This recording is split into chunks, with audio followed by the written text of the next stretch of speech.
What is it about places like Le Mans and cities and villages and towns that are outside of Paris that Macron doesn't understand? Who loves teachers? Yeah. Who loves our union? Yeah.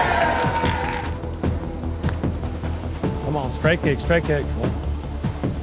I think we need to go get a beer now.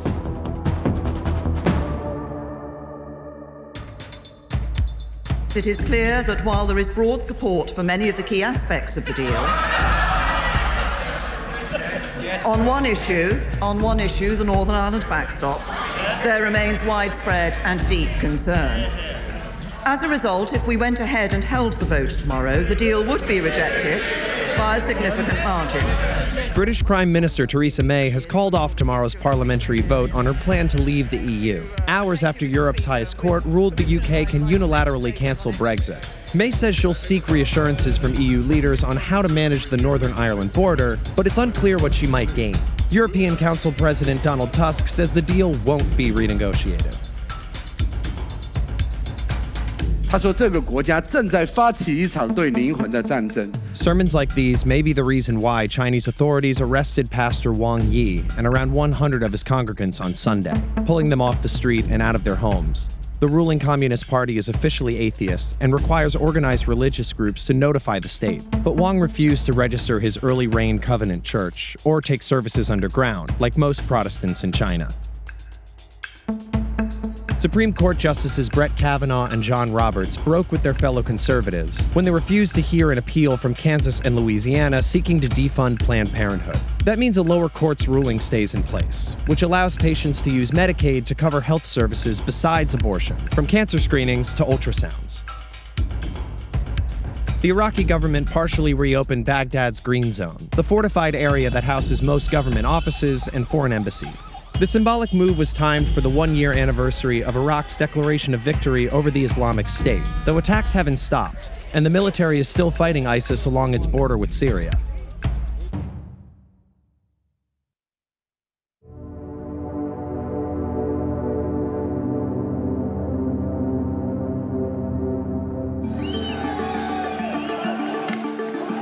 French President Emmanuel Macron made more concessions today in a desperate attempt to get the Yellow Vest protesters, or Gilets jaunes, off the streets. Je demande au gouvernement et au Parlement de faire le nécessaire afin qu'on puisse vivre mieux de son travail dès le début d'année prochaine. Le salaire d'un travailleur au SMIC augmentera de 100 € par mois dès 2019, sans qu'il en coûte 1 € de plus pour l'employeur. Macron had already backtracked on the proposed fuel tax that galvanized the protests in the first place. But that wasn't enough. The protest now is about much more than any one issue.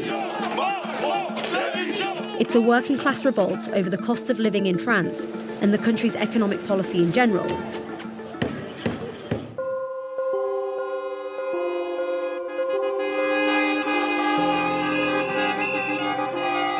In the northwestern city of Le Mans, Yellow Vest protesters are blockading the biggest fuel depot in the region.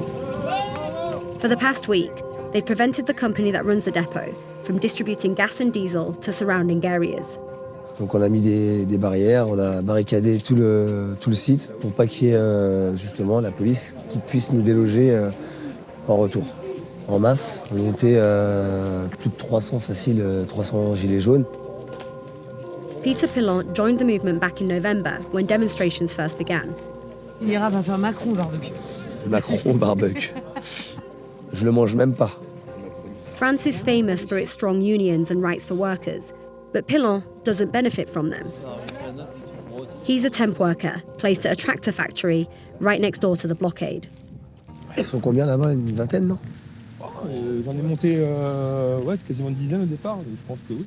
Il y a du jaune, là. C'est bien. C'est là qu'il en faut aussi. So why are you still protesting? On a fait un mouvement, ce mouvement-là, il a perduré dans le temps.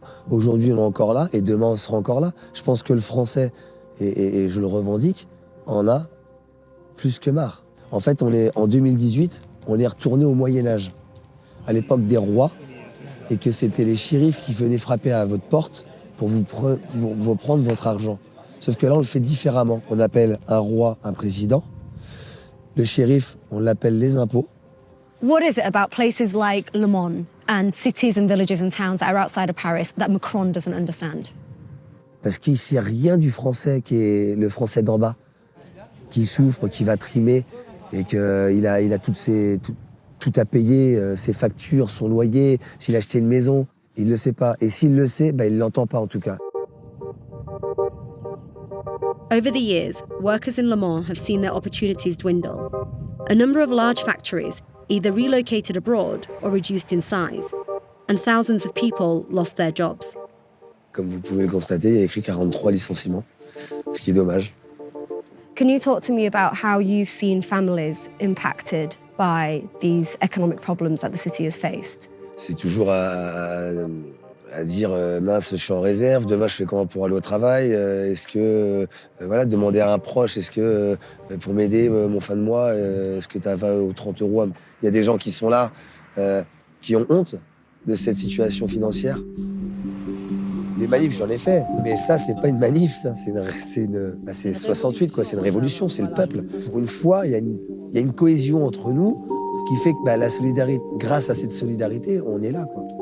Pilon lives nearby, but for the past 8 days, he's been staying in this makeshift camp, part of a round-the-clock presence to make sure that the depot stays closed. Alors voilà, notre petit coin. Donc la chambre, donc là, c'est des endroits où on se repose. On essaye de tourner pour rester le plus possible ici. Froid. For all of its strengths, the Yellow Vest movement has no formal leadership or manifesto, so there isn't a unified front demanding specific concessions. We spoke to Pilon after the president's speech today. He said the proposals were a step forward, but that he didn't think it would stop the protests and that he hopes it doesn't. So what's the next step for the Yellow Vest protesters? Where do you take it from here? Alors lui, il faut qu'il parte à un moment donné et, par référendum, on remette quelqu'un. Et je pense qu'on a tout essayé en France. On a essayé la gauche, on a essayé la droite. Je pense qu'il faudrait essayer à autre chose, quoi. Faut voir si ça va marcher. Voilà.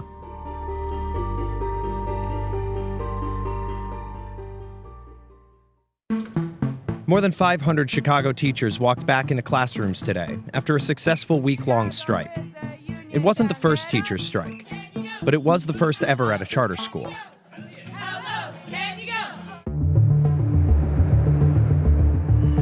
Sunday afternoon, hundreds of people gathered at the headquarters of the Chicago Teachers Union.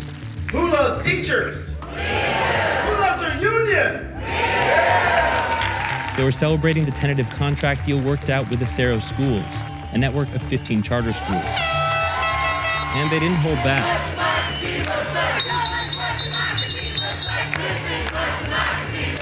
I'm fighting for a better tomorrow for our students, a better school, and a better place for our people to work.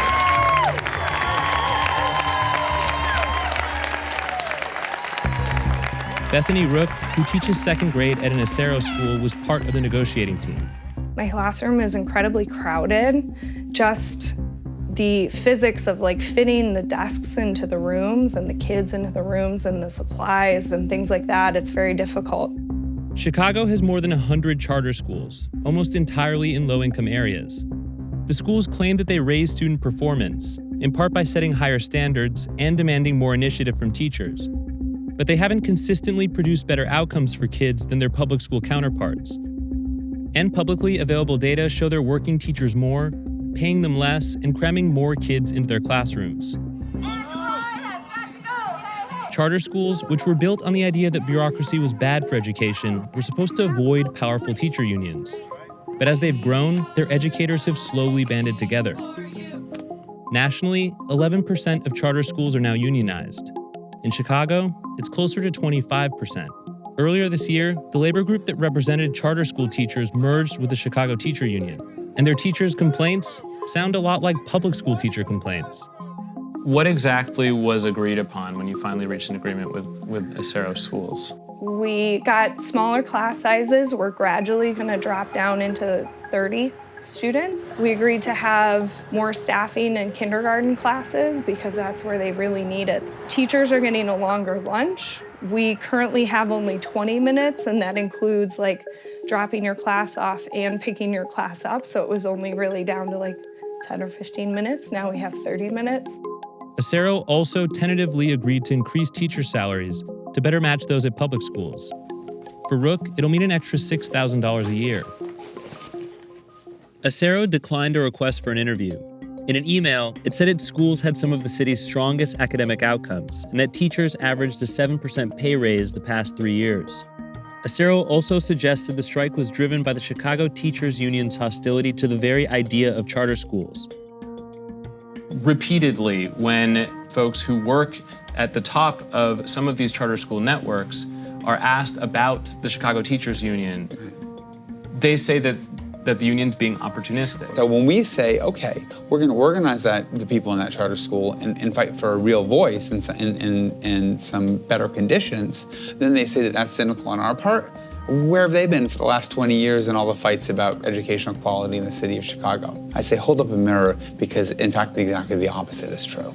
Is part of the goal to make the charter schools look as much like public schools as possible or look more like public schools than they originally did? The goal is to make charter schools into functioning schools and, schools that can last, schools that we can be proud of. Teachers at another charter school network, Chicago International Charter Schools, have also already voted to authorize a strike. They told us this win by Acero teachers has them eager to get back to the bargaining table. How does what happened with Acero change the other negotiations that are ongoing right now? How does it change your strategy? We're going to go to the other charters in the city of Chicago and say, we know that the charter industry can have an agreement that looks like this because we've seen it in Acero. Look around this room and you will see that we are no longer a few people meeting in the basements of churches, but we are now a movement that commands national attention and that can stop a city.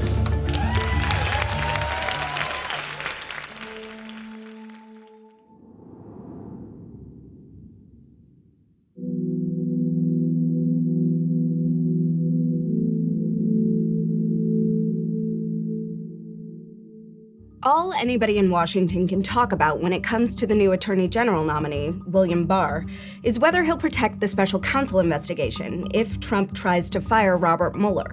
But there's another aspect of Barr's nomination that's worth obsessing over: his tough-on-crime record on criminal justice.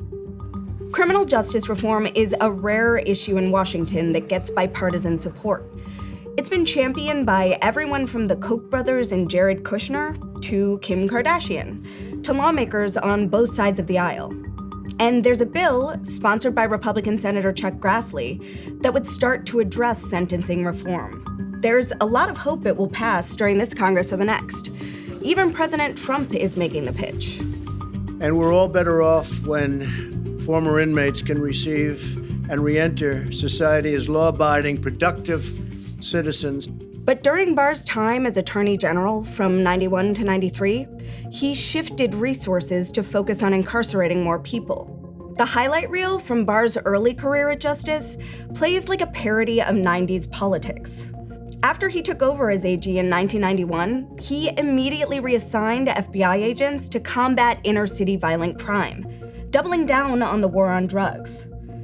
As AG, he issued a set of guidelines aimed at strengthening state criminal justice systems that promoted mandatory minimums and expanded prison capacity. He also vowed to help states fight court-ordered prison caps. And he distributed a Justice Department policy paper called The Case for More Incarceration. The systems are becoming like sieves.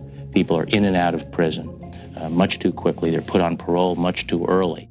Everyone thought more cops in prisons was the solution to America's problems back then.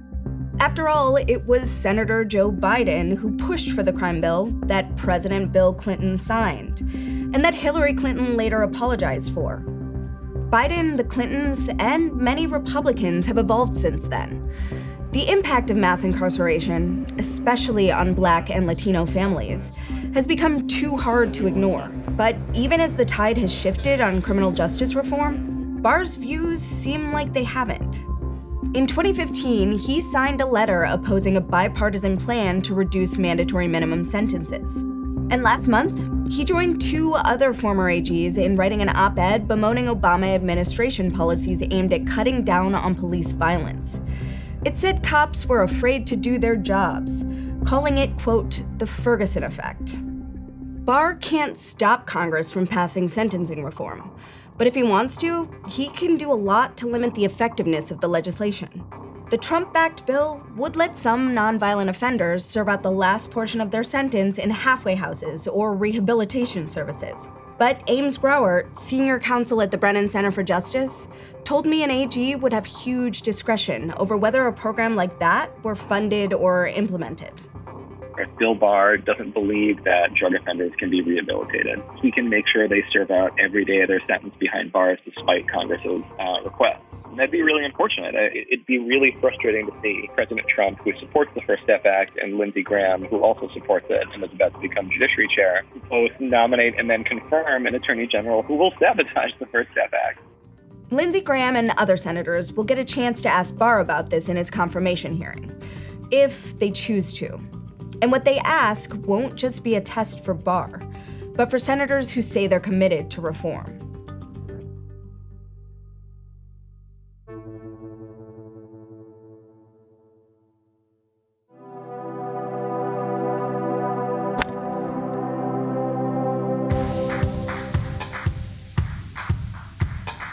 Every year, mini golf players from all over the world flock to Myrtle Beach for the biggest tournament in America. I did 801 miles from driveway to driveway. Drove 6 hours, got a hotel. The Masters. 3 days of miniature golf excellence. Teeing off first on hole number 1 is 2011 Master Champion Jay Klepper. It's all the brainchild of one man, Bob Detweiler. And it's not just this tournament. He's the founder and president of an entire league, the U.S. Pro Mini Golf Association. How did this whole thing start? Well, I used to be a teacher and a coach in my other life, so when I bought this miniature golf course up in North Myrtle Beach, I said, well, I need to start holding mini golf tournaments. And in 1998, the Masters was born. Let the putting begin. Bob's been throwing everything at the wall to make it a thing for the past 21 years.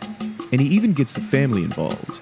His daughter brings out her own mascot, Henry the Sports Bug. What so proudly we And his son sings the national anthem at the opening ceremony. It truly is a tradition unlike any other. Come on, kick. Come on, straight kick, straight kick. Come on. I think we need to go get a beer now. I was a rock star about 7 years ago. Bob really celebrates his champions. He loves the game. He really celebrates us when we win tournaments with great crystals and great media. And he really wants us to have a good time and come back. I got stopped on the way up here by the police officer. You know, then he goes, "Where are you heading?" "Well, I'm going to Myrtle Beach to play mini golf." And he kind of looked at me. I said, "Seriously?" You know, I've had to show him look, there's my putter. You're going all the way from Houston to play mini. I said, "Yeah." What's the pitch to get a large national audience to watch this? The demographics for mini golf is so great. A kid 8 years old or 80 years old can play. Female, doesn't matter, gender, whatever, and they can compete. What do you think it is that's stopping, say, ESPN right now from covering this in addition to covering all the other golf that they cover? I need a title sponsor. We got to have big bucks to pay for the TV coverage. We're the best. We're the #1 mini golf tour in the world. We're the PGA. That's what I tell everybody. We're the PGA. We're the #1. The main hurdle is the same as it was when Bob started this league 21 years ago. There we go, just like that. Nobody thinks mini golf is a real sport. Even the best putters have a hard time getting respect once they step off the links. When you meet people and you tell them, "Hey, I'm a professional mini golfer," what kind of reactions do you get? Do get weird looks. Some people will say we're adults playing a kid's game, and in a way that's true. Can you make a living out of professional mini golf? Overall in my career, I've probably won over $150,000. If we could make a living at it, I'm sure all of us would quit our jobs in a heartbeat. All the athletes are hoping that Bob can somehow make their pro touring dreams come true. But in the meantime, it's all about winning Myrtle Beach. Some people try ricocheting this off the back. I think he's going to try to put it in directly from the front, just let gravity do its work. I don't know. He's going off the back. He's going off the back.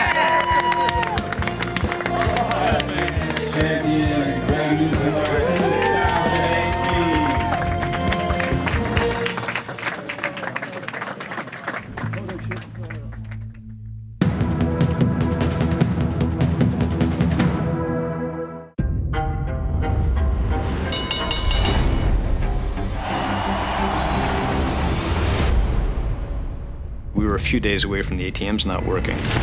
Suddenly, folks are getting wiped out. I asked her, we headed for a Great Depression, and Bernanke said, you know, it looks that way.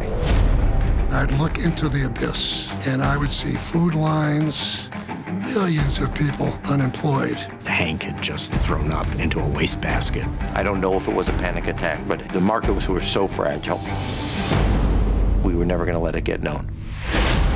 John called a press conference and said, I'm demanding the president have a meeting. It was high-stakes drama.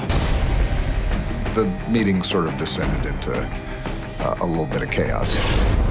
Barney Frank started shouting, "Where's your plan, McCain?" At that point, it was dire. Congress can't get it together. There was fear, and we did it without a playbook.